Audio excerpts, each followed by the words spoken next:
Hello and welcome. I'm Jaime Ocon, and here's what happened this week. Taiwan's Vice President Ching-te was in Paraguay, Taiwan's last remaining South American diplomatic ally. Our reporter Sally Jensen was in the capital of Asunción. A handshake, cementing 66 years of friendship. Taiwan's vice president and presidential hopeful Ching-te has traveled to the other side of the world to attend new Paraguayan President Santiago Peña's inauguration. Both politicians hope to consolidate their countries' mutual commitment in the face of increased diplomatic pressure from China, which forbids countries it has relations with from recognizing Taiwan. It sees the island nation as part of its own territory. Paraguay is Taiwan's last remaining diplomatic ally in South America and one of its oldest. The antipodal countries have held ties for most of the last century. Neighbors Honduras and Nicaragua switched ties from Taipei to Beijing in 2021, leaving Taiwan with only 13 official allies, half the number it was 20 years ago. Like Taiwan's other allies, Paraguay is a developing country, and Taiwan has a lot to offer it. Scholarships, medical and technological aid, and investments in Paraguay's small and medium firms. The Paraguayans who benefit recognize Taiwan's contribution in these areas. Entonces esto muestra que sí es el paso correcto avanzar hacia el desarrollo y avanzar juntos con Taiwán hacia este desarrollo y el sistema de salud que tanto añoramos y necesitamos acá en Paraguay. But China is investing heavily in South America, building roads and mines, developing ports, and buying beef and soy. Many of the region's countries are willing to recognize China over Taiwan to benefit from these projects. Agricultural representative Neversindo Cordeiro says Paraguay's diplomatic choice has them missing out on the larger Chinese market. El sueño de todos los países es vender a China porque China tiene volumen, China es el mayor comprador de carne del mundo, pero por motivos diplomáticos no podemos vender a China. Analysts say commerce is one area China might offer Paraguay a diplomatic carrot. The most obvious issue in which Paraguay can benefit from the change of recognition to China is at the commercial level, since the potential Chinese market is huge and is not comparable with what Taiwan can give. Paraguay's new president, Santiago Peña, reaffirmed his support for the island nation, pledging to continue the long-standing alliance. Con la República de China, Taiwán es una muestra de esto y del espíritu amigable y cooperativo de Paraguay con naciones a las que tenemos un gran afecto y con quienes nos sentimos no solo aliados, sino que también hermanos. At home, he represents a continuation of the old as the leader of a party that has ruled for all but 5 of the last 76 years. There could be a similar sense of continuity in Taiwan if Vice President Lai, the ruling party's candidate, wins the presidency in January. His visit to Paraguay and his attendance at this inauguration aim to consolidate ties and demonstrate that the two countries, though a world apart, remain committed to their alliance. Scott Huang and Sally Jensen in Asunción for TaiwanPlus. To find out more about how the trip could spark a reaction from China, TaiwanPlus reporter Louise Watt spoke to Wen Ti-sung, a non-resident fellow at the DC think tank Atlantic Council Global China Hub. He specializes in U.S.-China-Taiwan relations. When President Tsai went to the U.S. in April and met with House Speaker Kevin McCarthy, Beijing responded with 3 days of live-fire exercises. But this time, with the vice president, we're expecting China's response to be more muted. Why is that?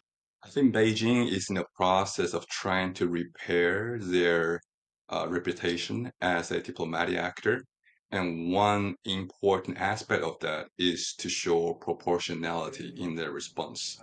So I think liking the Taiwan's vice president during this U.S. trip has made a lot of efforts to keep his trip so far as low-key as he can reasonably keep it.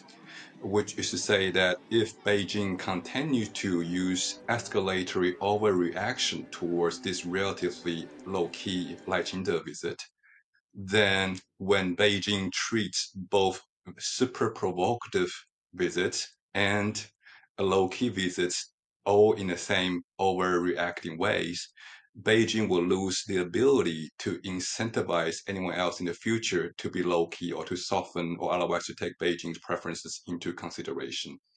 Would a strong Chinese military reaction help or hinder Lai's presidential chances? I think Beijing has learned from past experience from Taiwan's 2000 and 2004 elections, especially, that each time China uses fire and fury and military escalation before Taiwan's elections, they tend to generate electoral backlash that actually end up hurting Beijing and hurting the candidates who Beijing might have preferred more. So I think there's reason therefore to expect that if Beijing uses force this time again, well, at least use serious military escalation this time around, it may actually end up helping Lachinde and the DPP a little bit more than it hurts them. Is there any chance a strong military reaction from China could actually help Lai's opponents, though? Because they've very much made part of their platform the idea that they would manage relations with China much better than Lai. Yeah, I think on that again comes down to the perceived credibility of China's military threat. And what we know is that China military threat has been a constant fixture, and each time that Beijing doesn't follow through, it hurts the efficacy of China's military threat. And that also translates into electoral implication in Taiwan as well, which is why at this juncture, I think a military escalation from China will likely generate a little bit more nationalist backlash in Taiwan in ways that help DPP rather than instilling fear in ways that perhaps benefit more dovish candidacies. Chinese property giant Evergrande has filed for bankruptcy protection in the U.S. in the latest sign of China's real estate crisis. The move protects the company's assets in the U.S. while it restructures its debts. Evergrande is believed to owe creditors more than $300 billion US. It's the latest sign of trouble in the world's second largest economy. China's central bank recently cut interest rates in a bid to boost spending. Back in Taiwan, Taiwan's military is looking into why a missile launch from one of its main defense systems exploded prematurely before hitting its target. Tuesday's malfunction is raising questions about what is one of the most important defense assets that the country has. Taiwan's military testing one of its missile defense systems when all of a sudden, the missile explodes before it hits its target. Now the military is investigating why one of its most advanced systems didn't perform as expected. 的原因跟它的这个后续的情况，我们还要再做进一步的查证。所以不管这个弹药射击的情况好或坏，那操作的表现正常或异常，我们都会详细记录分析，作为后续战备准备的依据。Taiwan was testing a U.S.-made Patriot missile defense system, one of the country's primary weapons against missiles and aircraft. Data shows that more than 70% of Taiwan's population is protected by one of these systems, with several launchers spread across the island. And although the military hasn't said Tuesday's test failure is a cause for concern, some analysts are highlighting the system's age. 试射的是属于旧型的爱国者2型飞弹，大概都有20年以上的时间了。本身的药柱问题、资料链传输的问题，还有可能是受到一些干扰。Missile and air defense are some of the most important parts to an overall defense strategy. Beijing continues to threaten Taiwan with invasion to bring it under its control. And China's arsenal of advanced ballistic missiles and bomber fleet have the firepower to knock out the majority of Taiwan's military. China previewed what that would look like when then U.S. House Speaker Nancy Pelosi visited Taiwan last summer. It fired 9 missiles into the waters near Taiwan, including one that passed over the island. Taiwan hopes systems like the older Patriot 2 and the newer Patriot 3 can counter this threat. Taiwanese forces will, by and large, be relying on themselves to defend the island in the initial days, potentially even longer part of that conflict. If they cannot hold the line, then the likelihood is that Taiwan will go. Taiwan's defense budget is due to be reviewed at the end of August. And although systems like tanks and fighter jets may look flashy, Taiwan's military will also be eyeing out weapons like the Patriot that few will ever see, but play a vital role in keeping the country safe. Taiwan's military also test-fired a classified missile. Though part of a week of scheduled tests, this weapon has many people talking about what it could do. Taiwan's military firing off an unspecified weapon early on Wednesday. Many say it was the Xiongfeng 2E, one of Taiwan's few cruise missiles.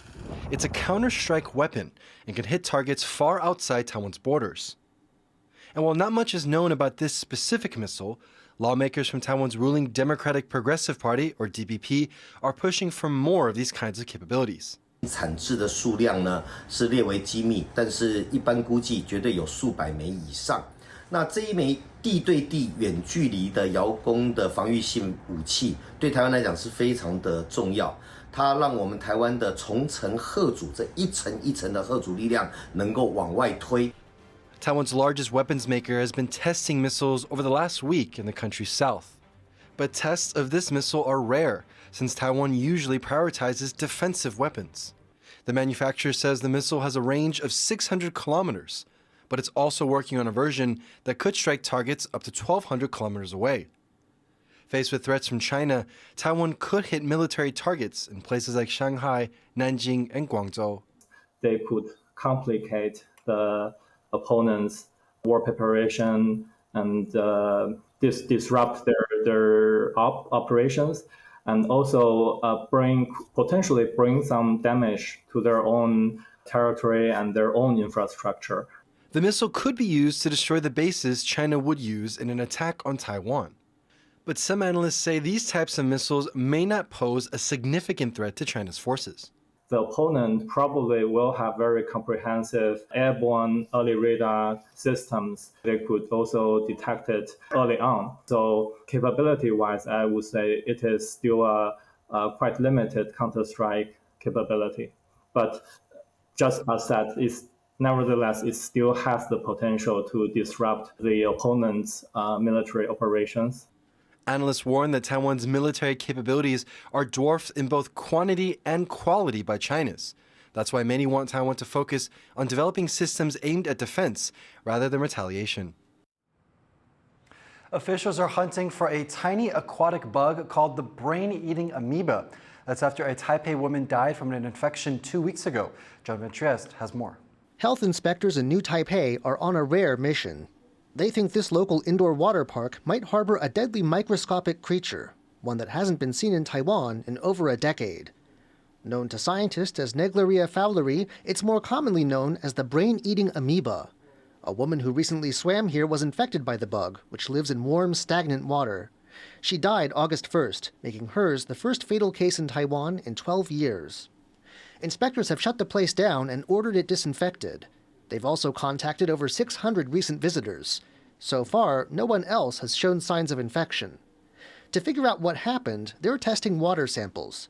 The first batch has come back negative, but it could be Monday before the results for all 56 samples come in.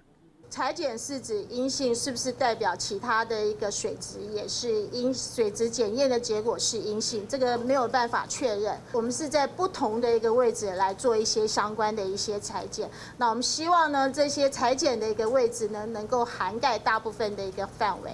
The death rate among those infected is nearly 100%, but infection is rare, caused when contaminated water gets in the nose. 它主要会沉积在这个池底或湖的底下。 所以尽量是避免去搅动这个底部的池水或淤泥，跑到就是水面比较高的地方，然后有可能进入鼻腔而造成感染。 The authorities are urging people to be aware of the risk, but also to stay calm as health officials look for the source of infection. Andy Xue and John Van Trieste for TaiwanPlus. Thank you for watching. Here's what happened. Finally today, we leave with the images of Huwei forts in Damsui, New Taipei, built in 1888 during the Qing Dynasty. I'm Jaime Ocon. Take care and see you next week.